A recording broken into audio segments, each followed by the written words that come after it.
வணக்கம். திருச்சி பஞ்சப்பூர்ல ஒருங்கிணைந்த பேருந்து முனையமானது மிக பிரம்மாண்டமாக கட்டப்பட்டு வருகிறது. இந்த பேருந்து முனையத்தோட கட்டுமான பணிகள் தற்போது எந்த நிலையில் நடைபெற்று கொண்டிருக்கிறது அப்படிங்கிறத தான் இந்த வீடியோல நம்ம பார்க்க போறோம்.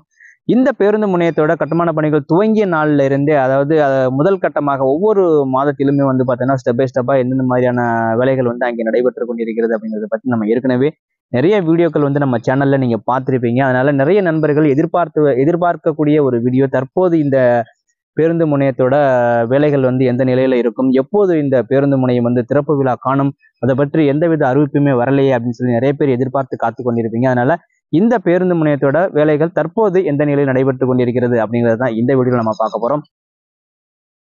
திருச்சி மதுரை பைபாஸ்ல மிக பிரம்மாண்டமாக இந்த ஒருங்கிணைந்த பேருந்து முனையமானது பஞ்சப்பூர்ல கட்டப்பட்டு வருகிறது. இந்த பேருந்து முனையத்தோட கட்டுமான பணிகள் பொங்கல் பண்டிகைக்குள்ளேயே நிறைவு பெற்று மக்கள் பயன்பாட்டிற்கு கொண்டு வரப்படும் சொல்லி அறிவிச்சிருந்தாங்க. ஆனால் அதனோட வேலைகள், அதோட டிசைன்கள்லாம் கூடுதலாக எக்ஸ்டெண்ட் பண்ணிட்டே போறதுனால அதோட வேலை முடியக்கூடிய நாட்களும் அதிகமாகி கொண்டே இருக்கிறது. அதனால பொங்கல் பண்டிகைக்குள்ள முடியும் என்று எதிர்பார்த்து கொண்டிருந்த இந்த பேருந்து நிலையத்தோட வேலைகள் கூடுதலாக இன்னும் ஓரிரு மாதங்கள் ஆகும் என எதிர்பார்க்கப்படுகிறது. அதனால இந்த பகுதியில தற்போது என்ன மாதிரியான வேலைகள் நடைபெற்று கொண்டிருக்கிறது அப்படிங்கிறத தொடர்ந்து நாம இந்த வீடியோல பார்க்கலாம் வாங்க.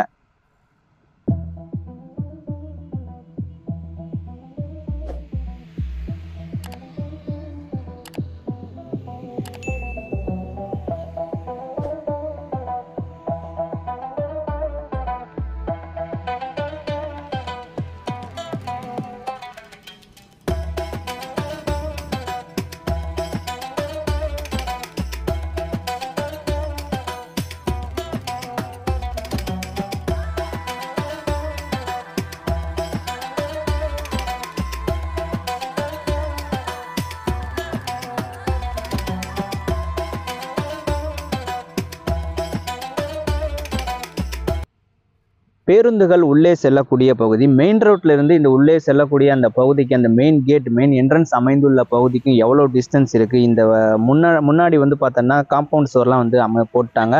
அது மாதிரி மழைநீர் வடிகால், அந்த வடிகால் அமைப்பதற்கான வேலைகளும் தற்போது இறுதி கட்டத்தில் இருக்கு. அது மாதிரி ஏற்கனவே அந்த பைபாஸ் ரோட்ல இருந்து இந்த புதிய ஒருங்கிணைந்த பேருந்து முனையத்தோட அந்த காம்பவுண்ட் சுவர் வரைக்கும் இடைப்பட்ட அந்த பகுதி ஃபுல்லாவே பார்த்தோம்னா ஒன்று சிமெண்ட் ரோடு போடுவாங்க, இல்லைன்னா வேற ஏதாவது டிசைனா அந்த பகுதியை மாற்றுவாங்க. அதற்கான வேலைகள் எல்லாமே இறுதி கட்டத்துல நடைபெற்று கொண்டிருக்கிறது. அது மாதிரி உள்ளே பார்த்தோம்னா பேருந்துகள் நிற்கக்கூடிய அந்த பகுதியில பார்த்தோம்னா அந்த கார்டன் அமைப்பதற்கான வேலைகள்லாம் நடைபெற்று கொண்டிருக்கிறது. இந்த பேருந்து முனையத்துல பயணிகள் தரைதளத்திலிருந்து முதல் மாடி, இரண்டாவது மாடிக்கு செல்லக்கூடிய வகையில எக்ஸலேட்டர், லிப்ட் இது எல்லாமே பார்த்தோம்னா அமைச்சிட்டு இருக்கிறாங்க. அது மாதிரி இந்த பேருந்து முனையத்துல தமிழ்நாடு முன்னாள் முதலமைச்சர் டாக்டர் கலைஞர் அவர்களுடைய முழு உருவ சிலை அமைக்கப்படும் சொல்லி ஏற்கனவே அறிவிச்சிருந்தாங்க. அதுவும் இன்னும் ஓரிரு வாரங்கள்ல அமைக்கப்படும்.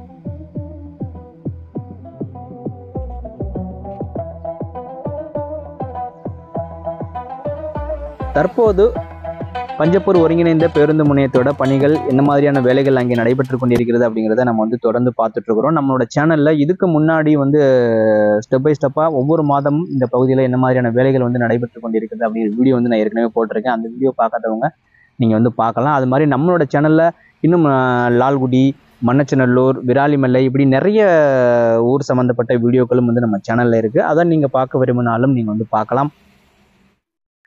திருச்சி பஞ்சப்பூர் ஒருங்கிணைந்த பேருந்து முனையத்தோட கட்டுமான பணிகள் பற்றி நீங்க தொடர்ந்து தெரிஞ்சுக்க விரும்புறீங்க. அது மட்டும் இல்லாம இந்த பகுதியில இன்னும் நிறைய வளர்ச்சி திட்டங்கள் செயல்படுத்தப்பட இருக்கிறாங்க. ஒரு பக்கம் ஐடி பார்க், இன்னொரு பக்கம் ஆம்னி பேருந்து முனையம், இன்னொன்று பார்த்தோம்னா மெட்ரோ ரயில் திட்டம், இப்படி நிறைய திட்டங்கள் இந்த பகுதியில் செயல்படுத்தப்பட இருக்கிறாங்க. அது பற்றிய தகவல்களை நீங்க தொடர்ந்து தெரிஞ்சுக்க விரும்புறீங்க அப்படின்னா நம்ம சேனலை இதுவரைக்கும் நீங்க சப்ஸ்கிரைப் பண்ணலன்னா மறக்காம நீங்க சப்ஸ்கிரைப் பண்ணிடுங்க. அது மாதிரி இந்த வீடியோ உங்களுக்கு பிடிச்சிருக்கு அப்படின்னா வீடியோவுக்கு மறக்காம ஒரு லைக் கொடுத்துருங்க. இந்த வீடியோ பதிவை பத்தி நீங்க என்ன சொல்ல விரும்புறீங்க அப்படிங்கிறதையும் மறக்காம கமெண்ட்ல டைப் பண்ணுங்க. மீண்டும் ஒரு நல்ல தகவலோடு சந்திப்போம். நன்றி, வணக்கம்.